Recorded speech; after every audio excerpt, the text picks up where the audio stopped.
नमस्कार. सोलापूर जनदर्पण न्यूज चॅनलच्या चर्चा तर होणारच या विशेष कार्यक्रमात आज आपण सोलापूरच्या मुख्य ठिकाणी असलेल्या महालक्ष्मी मंदिराजवळ जवळपास 6 एकर जागा तेलंगणासाठी राखीव आहे. या जागेमध्ये तेलंगणातील जे रहिवासी आहेत त्यांना ती जागा द्यावे असं नियम आहे. असं असतानाही गेल्या काही वर्षापासून या ठिकाणी येथील जे संचालक आहेत त्यांनी विक्री करून तो जागा हडप करण्याचा प्रयत्न सुरू आहे अशी काही तक्रार आहे. या संदर्भात आपण या ठिकाणी तेलंगणा समितीतील काही सदस्यांना आपण या ठिकाणी आमंत्रित केलेलं आहे. आपलं नाव काय सांगा? सीताराम विश्वनाथ कारी. आपलं नाव? मनोज मल्लीनाथ कलशेट्टी. आपलं नाव? गंगाबाई मल्लीनाथ कलशेट्टी. आपलं नाव? सतीश विश्वनाथ कारी मुंगे. महालक्ष्मी मंदिरजवळ जो आता 6 एकर जागा आहे त्या जागेवर ओपन जागा होतं गेल्या बऱ्यापैकी 50-60 वर्षापासून ओपन होतं. आता अचानक काही शेड मारतोय, बाकीचे नियोजन करतोय. याची काय नेमकं पूर्ण हिस्ट्री काय ते म्हणून तुम्ही सांगा. साधारण मी सांगतो, माझे आजोबा मल्लप्पा कलशेट्टी, विश्वनाथ कारीमुंगी, शिवशंकर बेटगेरी आणि डंगापुरे असे 4-5 जणांनी मिळून ही संस्थेची जागा 1949 साली ही संस्था स्थापन केली. 1956 साली राळे रासकर आणि ओमकर यांच्याकडून ही जागा संस्थेच्यासाठी म्हणजे त्यावेळी सोलापुरात तेलघाणे होते, तर त्या तेलघाणे उत्पादन करून विक्री करण्यासाठी त्या घाणे बिणे घालण्यासाठी ह्या 6 एकर जागा खरेदी केली होती. 12 ते 13 हजार रुपये त्यावेळी ते पैसे देऊन खरेदी केले. ते पैसे सभासदांचे शेअर्स म्हणून पैसे गोळा करून ते संस्थेच्या ह्याच्यात खरेदी केलेली आहे. तर त्याच्यानंतर 1956ला खरेदी झाली. त्याच्यानंतर बरेच वर्षे त्या जागेवर कोणी तिथे काही केलं नाही, जागा पडूनच होती. त्याच्यानंतर 1998 साली ती जागा डेव्हलप करण्यासाठी सर्व सभासदांनी एकत्र आले आणि मेसर्स महालक्ष्मी डेव्हलपर म्हणजे प्रभावती महांतप्पा कलशेट्टी यांना ते विकसन करारपत्र म्हणून करून दिले होते. 51 युनिट बांधून देण्यासाठी असं त्यांच्याशी करार झाला होता. ते करताना त्यावर एक 3.25 एकर आरक्षण होतं. तर ते आरक्षणसाठी पळवाट म्हणून संस्थेने महालक्ष्मी डेव्हलपर यांना कुलमुखत्यार म्हणून नाव त्याच्यावर लावलेलं होतं. तेव्हा त्यांनी 51 घरं बांधून देतो म्हणून बांधकामही चालू केला. अर्धवट म्हणजे पायाभरणी केली त्यांनी. त्याच्यानंतर त्यांनी काही केलं नाही. त्यांची नीतिमत्ता फिरली. त्यांनी त्या जागेचा नकाशा काढला आणि लोकांमध्ये पूर्व विभागातील काही कारखानदार असतील, बडे व्यक्ती लोक असतील, त्यांना त्यांनी ते जागा माझी आहे म्हणून विकणार आहे म्हणून त्यांच्याकडून बरेच लोकांकडून त्यावेळी 6 लाख, 10 लाख, 15 लाख अशी रक्कम त्यांनी उचलली. आणि महांतप्पा कलशेट्टी हे PWDमध्ये अधिकारी होते.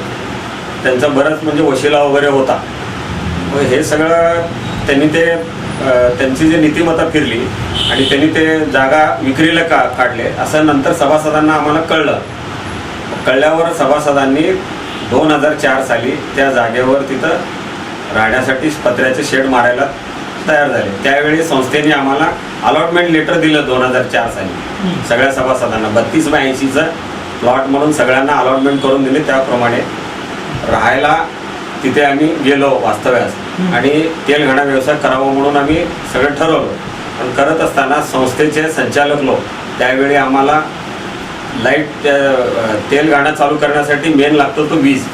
तर वीज लाईट घेत असताना त्यांनी आडवं लावले. पत्रही दिले MSEBला की यांना लाईट देऊ नका, हे करू नका, ही जागा गेलेली आहे आणि हे झालं ते झालं म्हणून त्यांनी असं उडवाउडवी केले. सभासदांना दमदाटी केले, इथं तुम्ही शेड मारू नका. बऱ्याच गोष्टी त्यांनी केलेले. त्याच्यानंतर मग आम्हाला म्हणले की तुम्हाला 5-5 लाख देतो. तरी म्हणले सगळे काही सभासद गरीब आहेत, काही लोक पैसे घ्यायला तयार झाले, काही लोक तयार नव्हते. सगळ्यांची मर्जी कशाला मोडायचं म्हणून सगळ्यांनी मिळून ठीक आहे हो म्हणून 5 लाख, पण 5 लाख ही दिले नाही. त्याच्यानंतर 9 लाख म्हणले, त्याच्यानंतर 25 लाख म्हणले, तेही दिले नाही. मग आता आम्ही सभासद तिथे वास्तव्यास राहण्यास आहे आणि याच्यात किमान 35 ते 40 सभासदांचा जागा विक्रीला विरोध असताना आता विद्यमान संचालक मंडळ गेल्या 10 वर्षापासून हेच संचालक आहेत.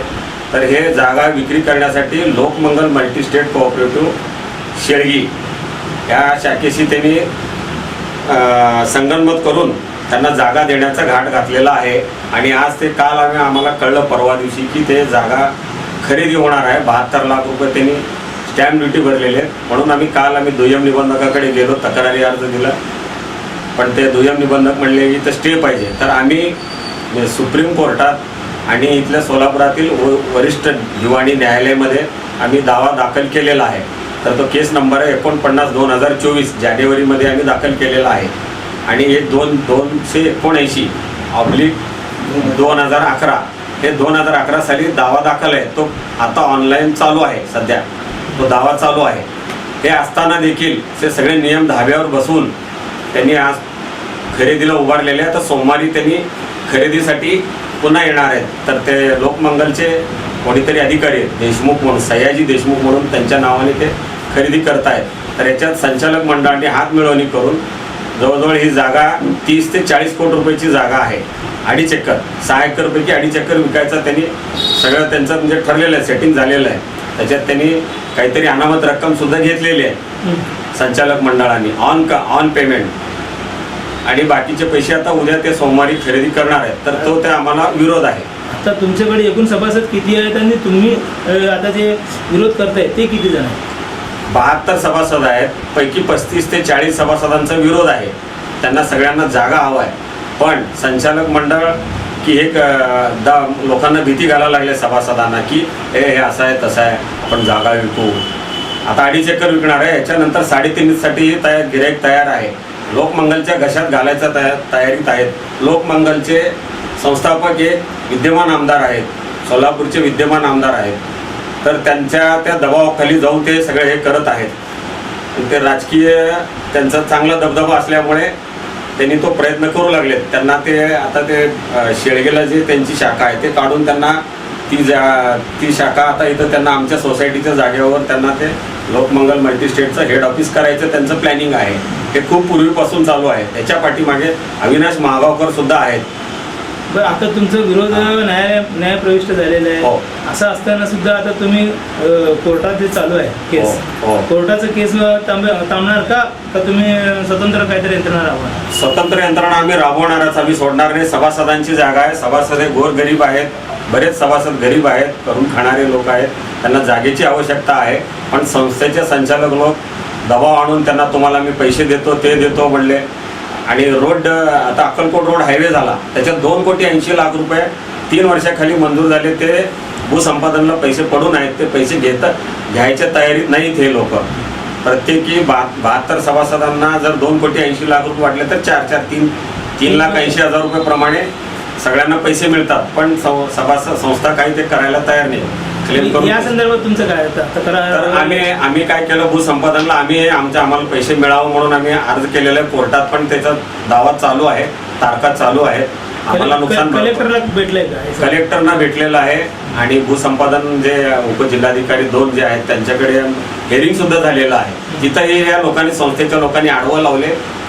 संस्थेचे सचिव चंद्रकांत घोडके यांनी गवई वकिलांना घेऊन येऊन तिथं आडवं लावलं. आम्हाला पैसे देणार होते सगळं सभासदांना, ते आडवं लावले. मग ते पैसे आता कोर्टात गेले. काय मुंगी साहेब, आपल्याला एक प्रश्न विचारतो की आता तुम्ही त्या ठिकाणी किती वर्षापासूनचं तुमचं नाव नोंदणी आहे आणि आता तुमची काय परिस्थिती आहे? ते माझ्या वडिलापासून संस्थापक होते. तेव्हापासून आत्तापर्यंत त्याने वारल्यानंतर 1992ला वडील वारले. तेव्हापासून ते माझ्या नावावर आहे. आता ते कमीत कमी 92 म्हणलं तर आता माझ्या मते 25-30 वर्ष आलं ते सभासद मी आहे. मग त्या ठिकाणी तुम्ही विरोध केला का? किंवा आत्ता जे परिस्थिती निर्माण झाली, कधी बैठका झालेत का? काय सर्वसाधारण सभा झाले का? त्या ठिकाणी तुमचा विरोध झालाय का? विरोध झाला की याच्याबरोबर विरोध यांच्याबरोबरच आहे. आणि त्यांनी आम्ही असल्यामुळे आज पण ते आम्हाला कळू देत नव्हते. आता आम्ही सगळं भाऊ लोक थोडं लक्ष देऊ लागलो म्हणून त्यांना आता कळालं. पण आजपर्यंत काय होतं, वन साईड होतं. हे आहे त्यांना चालतं. आम्हाला वाटलं नव्हते असं एवढं गपचूप करेल. ते दुसऱ्या विको प्रोसेसच्या प्रोसिजरवर हे काम चालू आहे. एवढं मोठं भ्रष्टाचार आणि करेल असं आम्हाला वाटलं नव्हतं. आता कळालं म्हणून निदर्शन आलं आम्हाला. परवा रात्री कळालं. त्याप्रमाणे आम्ही जाऊन काल सगळं ते आडवाडू करायचं केलेलं. आता बघू आता पुढं काय होईल त्याच्यावर आम्ही विचार. आता तुम्ही आता दुय्यम निबंधकाकडे एक तक्रार दाखल केली, तिथे तुम्हाला काय संदेश मिळाला? नाही, त्यांना ते विक्री करताच येत नाही. त्यांनी आता त्यांना ते मागणी केलेत ना DDRचं परमिशन आणा म्हणून. आता बघू DDRचं परमिशन कसं मिळतं. आणि एवढं मोठं भ्रष्टाचार करणं हे चुकीचं आहे. हां. आज काल का परवाच इको प्रोसेसचं एवढं मोठं प्रोजेक्ट इथं बघितलेलं आहे आणि ह्याच्या खालोखाल एवढं जर करत असेल मग हे देश जोडलं लागलेलं काम चालू आहे आणि उद्या सरकारवर आम्हाला विचार करणं भाग आहे आणि याच्याबद्दल आंदोलन मोर्चा केल्याशिवाय राहणार नाही. मग याच्यावर योग्य ते निर्णय घेऊ आम्ही. आणि जागा स्वतःची मालकी 50-60 वर्षांनी त्यावेळी लोक 2-2, 5-5 रुपये घालून सभासद केलेलं आमच्याकडे पावत्यात शेअर्स घेतलेले. आमचं म्हणणं का ते योग्य निर्णय व्हावा, गरिबांना वाटलं पाहिजे.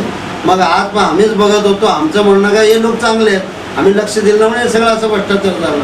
आज कोण बी सभासद होते, कोण बी मालक होते, मग कुणाच्या घशात तुम्ही घालणार? आज रोडला अक्कलकोट रोडला काय जागेची किंमत आहे काय?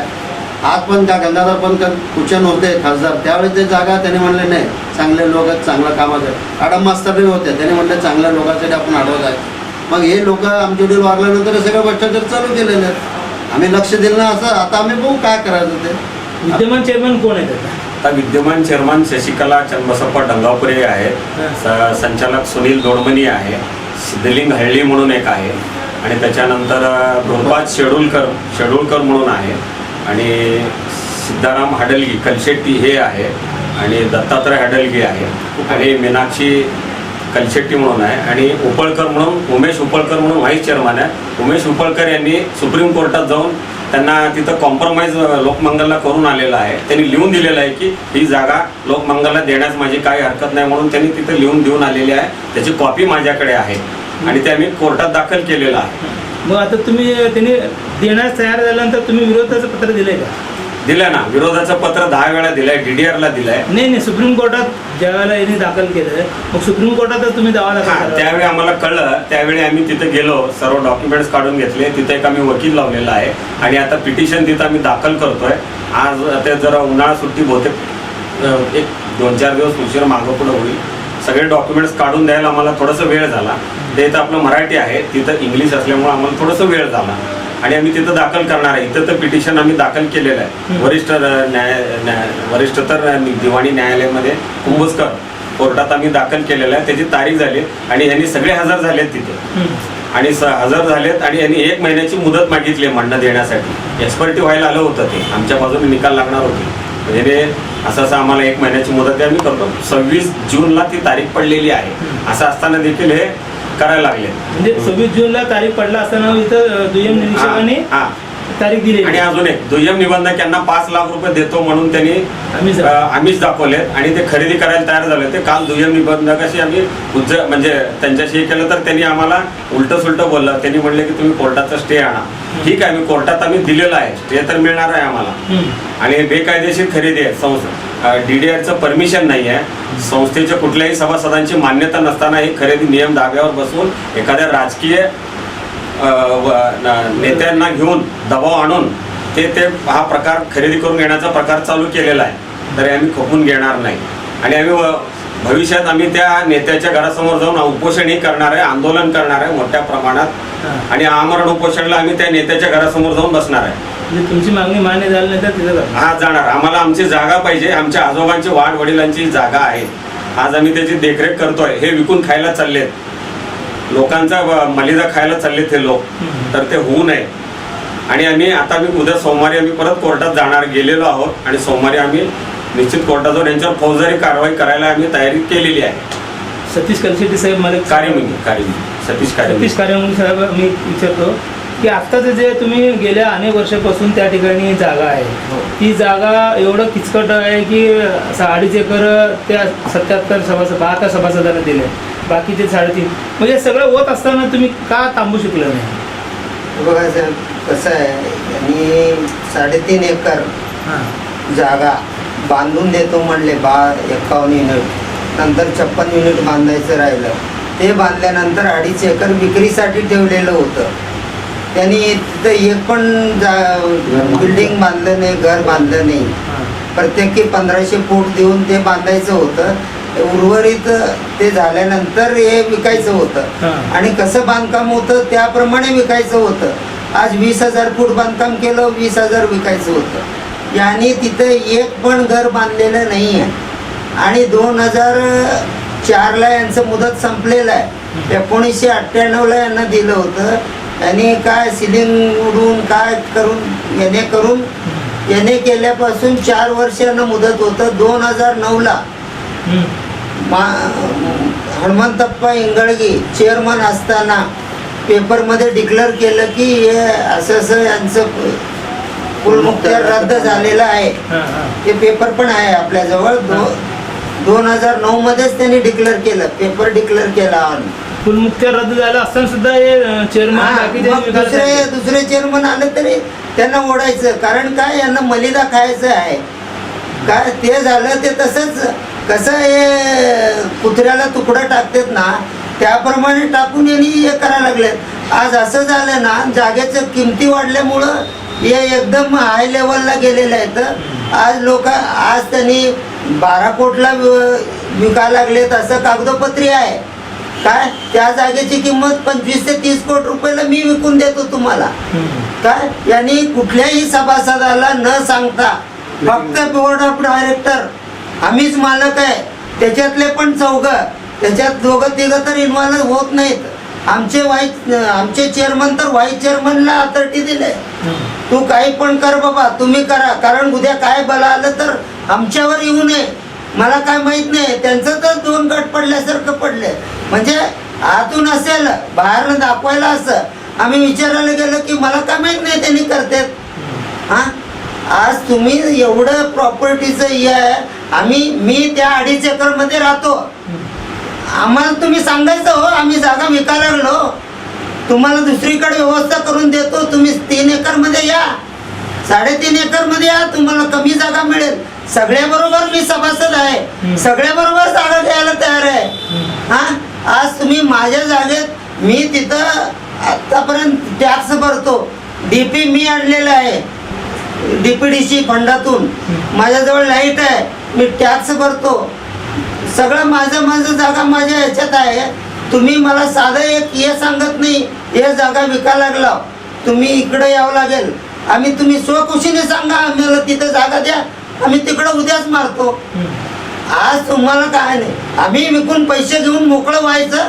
ते घेतलेलं आणि ते राहिलेला 2 जण भांडत बसू दे, आम्हाला बघायचं आहे.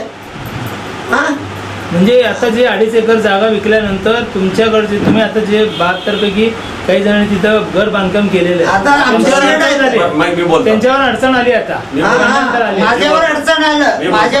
मी बोलतो 2013 साली एक संचालक मंडळ होतं, त्यांना मॅनेज करून त्यांना पैसे देऊन एक ठराव घेतला, बोगस ठराव घेतला.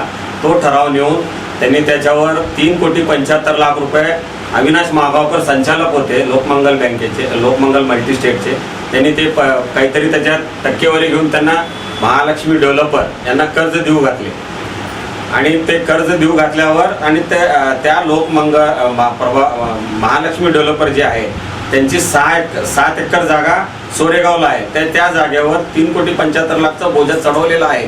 त्या जागेचा त्यांनी कब्जा घ्यायचं सोडून आमच्या इथं हे सोन्याची अंडी देणारी कोंबडी आहे म्हणून या जागेवर त्यांनी कब्जा इथं हे करण्यासाठी एक जागा हडप करण्याचा हा प्रयत्न लोकमंगल मल्टीस्टेटवाले करत आहेत. आता बोजा आहे, आता तो मी दिलेला आहे, तुम्हाला पुरावा पण दिलेला आहे. असताना आमच्या संस्थेने सांगितलं होतं की हे तुम्ही कर्ज दिलात महालक्ष्मी डेव्हलपरला तर ते आम्ही जबाबदार नाही म्हणून. ते त्यावेळेचे संजय फुलारी म्हणून चेअरमन होते, ते आता एक्सपायर झाले कोरोनामध्ये, तर त्यांनी दिलं होतं पत्र त्यांना. मग ते झालं असताना पण पुन्हा त्यांनी ही जागा घ्यायचीच कसल्याही परिस्थिती, कारण हायवे रोड टच आहे.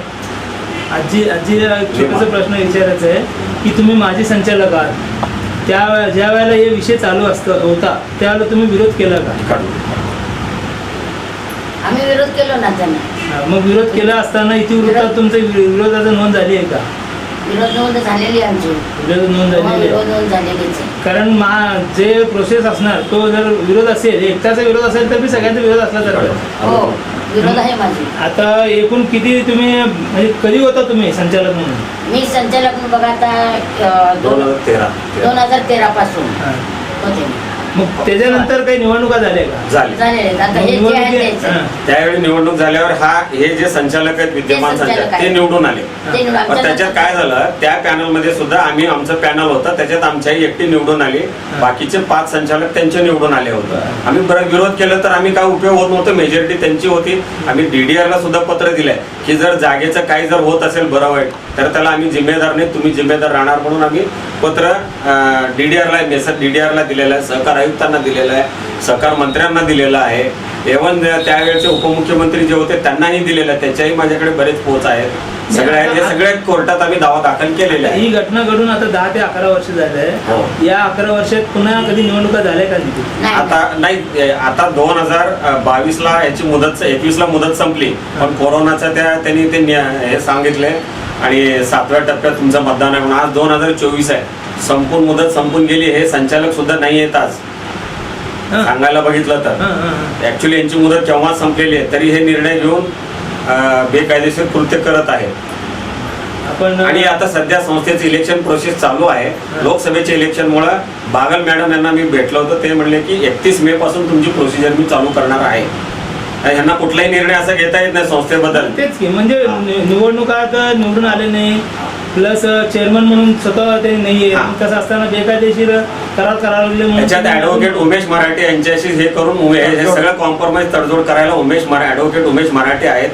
उमेश मराठे आता एक विधिज्ञ आहेत, पण त्यांना माहित आहे की नाही की कायदा काय आहे. हे बेकायदेशीर त्यांनी ह्यांना सगळे करायला लागले. त्यांचाही त्याच्यात काहीतरी ठरलेलं आहे आव्हान. बेकायदेशीर कृत्य त्यांनी करायला लागले. त्यांच्या सल्ल्यानुसार हे काम चालू आहे. वकिलांची बाजू चुकीच्या पद्धतीने चालू आहे. चालू आहे. आम्ही उमेश मराठे साहेबांना बरेच आमच्या सभासदांनी सांगितलं, साहेब हे संस्थेची जागा आहे साहेब, हो म्हणतात आणि परत ते त्यांच्याकडून हे करतात. आमच्या आता 2004 पासून आमचे म्युन्सिपल कर आम्ही भरतोय, त्याची टॅक्स पावती आहे, शॉप ॲक्ट लायसन आहे, आधार कार्ड आहे आमचं, आम्ही राहायला तिथं घर आहे, तिथं आमचं तेल व्यवसायाचं आमचा लायसन काढलेलं आहे, आम्हाला उत्पादन करायचं आहे. पण संस्थेचा एक उद्देश आहे की संस्थेने सभासदांना कच्चा भांडवल म्हणून त्यांनी उपलब्ध खादी ग्रामोदयकडून भांडवल उपलब्ध करून द्यायचं असतं, ते करत नाहीत. संस्थेचा मूळ उद्देश आहे की तेल घाणीच्या साह्याने तेल उत्पादन करणे व विक्री करणे, तर ते करू देत नाहीत आम्हाला. तर ह्या बऱ्याच गोष्टी आहेत. आर्थिक जर त्यांना सभासदांना मिळालं तर ते पुढे व्यवसाय चालू करतील. त्यासाठी खादी ग्रामोदय सरकार कर्ज द्यायला तयार आहे, पण त्याची शिफारस संस्था करायची असती, पण ते करत नाहीये. आताचा जो तुमचा खर्च आहे ते तुम्ही आता जो विरोधक आहेत ते सगळ्यांनी मिळून करतायत का काय तुम्ही फक्त एवढं लोक? नाही, आम्ही निवडक आम्हाला जागा पाहिजे म्हणून आम्ही सर्व सभासदांनी मिळून कॉन्ट्रीब्युशन करून आम्ही कोर्ट मॅटरचा खर्च आम्ही करत आहोत. कुठली संस्था करत नाहीये. संस्थेला विकून खायचं आहे संचालक मंडळांना. अजून तुम्हाला काय सांगायचं असेल तर सांगू शकता. काय नाही, आपले जे लोक आहेत सभासद गोरगरीब आहेत त्याचा फायदा यांनी उठवा लागले. त्यांनी गेल्या इलेक्शनला सगळ्यांना सांगितले तुम्हाला 50 लाख रुपये देतो म्हणून. आज इलेक्शन होऊन 8 वर्ष झालं, त्यांनी 50 रुपये पण दिले नाही. आज पण त्यांनी काहीतरी हे गपचूप मशागत चाललेलं आहे ना. मुदत संपलेलं असताना तुम्ही कसं का त्यांना खरेदी करून देता? हां, तुम्ही काळजीवाहू सरकार आहे. काळजीवाहू सरकारमध्ये तुम्हाला कुठले पॉवर्स नसतात. तुमचं पॉवर संपून 3 वर्ष झालं आहे. हां, आज यांनी काही बी घ्यायचं असेल किंवा द्यायचं असेल, तुम्ही ठराव घेतला का चालू ठराव, यांनी काय करणार? जनरल मीटिंग आहे म्हणून तुमच्या सह्या घेणार काय? तेच सह्या जनरल मीटिंग झाल्यानंतर त्यांच्या मनमानीप्रमाणे काय लिहून द्यायचं? सह्या तर ऑलरेडी झालेले असतात. एवढं सह्या झाले, 40 सह्या झाले, 50 सह्या झाले, मेजॉरिटी झालं, ते पिन मारून द्यायचं. एवढ्या लोकांच्या सह्या आहेत, हे मंजूर झालेलं आहे असं म्हणून हे सभासदांना फसवत आहे. सभासदांना सांगतच नाही त्यांनी. सभासद आम्ही हे आमचे करणार आहे, सगळे ते करणार आहे, काय सांगत. आधी आम्हाला सह्या घेतात, फसवगिरी करतात, नंतर त्यांच्या मनमानी त्यांचं त्यांनी करतात. आणि काही बी असू दे, कुठलेही आज तिथं 6 एकर जागा सिटीचं हार्ट जागेत, तिथं रोड नाही, लाईट नाही, सगळं काही कोण मागायला गेलं नाही ना, तिथं शेड मारू देत नाहीत. आज माझं शेड मारायला मला MIDC पोलीस चौकीत जावं लागलं. माझं सगळे अलॉटमेंट, माझं सगळं चतुर्सीमा, माझं सगळं मी जेव्हा हे झालो सगळं माझ्याजवळ रेकॉर्ड आहे. ऑन रेकॉर्ड मी तिथे दाखवलं. अलॉटमेंट पासून 2004ला हे अलॉटमेंट दिलेत ना, त्या वेळेपासून टॅक्सेबल आहे मी. हां, आज तुम्ही आम्हाला हे करत नाही, तुम्ही द्या. आता त्यांनी काय करायला लागलेत, कुठलंही काही नाही आहे, फक्त एक धंदा केलेत. ओपन प्लेसमध्ये आहे ना, सगळेजण वाळू घालायचं, भाडं खायचं. हा, कोणाचं जागा कोण काही नाही आहे. आमचे सभासद पण विचारत येत नाही. तिथं काय झालंय, चेअरमन आता 4 ठिकाणी भाडं खातात. त्यांना काय गरजच नाही की सभासदांचं तुम्ही काय हित करायला लागला. बरोबर. हा, आम्ही मागायला गेलं तर तुम्ही म्हणतो हे असं आहे तसं आहे. आज तुम्ही चेअरमन तर नाही आहे, आता पॉवर ऑफ अथॉरिटी दुसऱ्याला दिला. हा, आणि भाडं तर तुम्ही खाता. तुमचं तर जागा पाडलेलं तसंच आहे. आज बांधकाम केलेलं जागा ते चंद्रकांत घोडके काय नुकसान भरपाई, जंगम मालमत्तेचं रक्कम सगळ्या जणांचं 9 जणांचं रक्कम पास झालेलं आहे. 9 जणांचं पास झाल्यानंतर मी 7,70,000 रुपये मी घेतलो. चेअरमनचं 11,50,000 रुपये काय, यांचं 9,10,00,000 रुपये, 8 लाख आहे. ज्यांचं त्यांचं गेल्याप्रमाणे सरकारने काय पैसे दिलं ते पण घ्यायला त्यांचं विरोध. हे पैसे तुमचे नाहीत, आमचे आहेत. फक्त हे पैसे आम्हाला द्या, संस्थेला द्या, नाहीतर त्याचा निम्मा रक्कम आम्हाला द्या. आम्ही तिथं येऊन सांगू कोणाच्या रक्कम, कोणाचं जंगम मालमत्ताचं. माझे घेतले नाही तर मी द्यायला पण देत नाही. काय, माझ्या हक्काचे पैसे आहेत, माझं नुकसान झालं, मला सरकारने दिलं. अजून एक सेक्रेटरी बद्दल बोलतो. संस्थेचे सेक्रेटरी जे आहेत ते बोगस सेक्रेटरी आहेत. ते फक्त त्यांच्या त्या संचालक मंडळाच्या मर्जीतले, त्यांनी सांगितल्यासारखं काम करते त्यांनी, म्हणून त्यांना ठेवलेलं आहे. त्यांनी पैसे खायचे धंदे करते. त्यांनी तो कधी सेक्रेटरी झाला हे पण माहीत नाही. होता पूर्वी 1 वर्ष होता. दर वर्षाला जनरल मीटिंगमध्ये ठराव करून घ्यायचा असतो, तेव्हा ते सेक्रेटरीला मान्यता मिळत असते, संचालक सचिवची निवड होत असते. पण ते झालेलं नाही. तो वेळोवेळी दमदाटी करतो आणि आधी सभासदांकडून पैसे उकळायचे धंदे तो चंद्रकांत घोडके हा करत आहे. मागील वर्ष म्हणजे किती मागच्या वर्षापासून वार्षिक सर्वसाधारण सभा झाली नाही. जवळजवळ 2019ला वार्षिक सर्वसाधारण सभा झाली. त्याच्यानंतर संस्थेचं ऑडिट झालेलं नाही, संस्थेचे कुठलेही हे झालेले नाही आहे, वार्षिक सर्वसाधारण सभा झालेले नाही आहे. आणि ते त्यांच्या कागदावर त्यांनी काय करतात ते करतात. आम्हाला कोणाला बोलवत नाही, कोणाला सांगत नाही, कुठला नोटिसा देत नाही, कुठला अजेंडा देत नाही, आम्हाला काही करत नाही. आणि 26 जानेवारी 15 ऑगस्ट याचा अजेंडा येत नाही. हो, तुम्ही संस्था कसं चालवता? आम्ही त्यांच्याकडे जाऊन विनंती, तुम्हाला का सांगावं लागतंय का, यायचं माहिती नाही. अहो, आम्ही आहे, आम्ही तिथं झेंडा फडकवतो आमच्या जागेवर. ते राहिलं, सगळ्या सभासदांनी का तिथं नाही आहेत, ज्यांनी कुठं आहेत त्यांच्या पत्त्यावर त्यांनी अजेंडा पाठवायला पाहिजे. एक सचिवाचं काम काय असतं, फक्त दप्तर घेऊन येणे, प्रत्येक गोष्टीला आडवं लावणे. आज कोणाला पण काही पण, आज तुम्ही एक पत्र पाठवा, ते सचिवाकडे जावा म्हणते. चेअरमनकडे गेलं सचिवाकडे, सचिवनं काय आहे, ते सचिव लिगली सचिवच नाही आहे. फक्त त्यांचं याच्यात हे आहे ना, त्यांचं पेवर मधला माणूस आहे म्हणून त्यांनी घेतलेत. आणि सचिव सभासद आहे. सभासद असताना सचिवला पगार द्यायचं नसतं. आमच्या सभासदचाच सचिव आहे, त्यांनी त्याला पगार द्यायचं नसतं, तरी याला त्यांनी पगार देतात. नावे घालतात त्यांनी पगार देऊन. हे कसं आहे, सचिव हा बाहेरचा माणूस पाहिजे. हा, GDC अँड हे असलेला सचिव पाहिजे. तुमच्या आता सगळ्या समस्या मला कळाल्या. आपण आता जनतेला हे आपण सगळं टेलिकास्ट करूया आणि जनता आपली प्रश्न, आपले म्हणणं समजून घेईल. तोपर्यंत आपण इथं आलात, तेलंगणातले प्रश्न आताच्या ज्या घडामोडीमध्ये आपण बऱ्यापैकी आपण चर्चा केली. पुढच्या टप्प्यात आपण पुढचं जे काही घडामोडी घडेल त्यावेळेला आपण पुन्हा एकदा तुम्हाला बोलू. तोपर्यंत नमस्कार.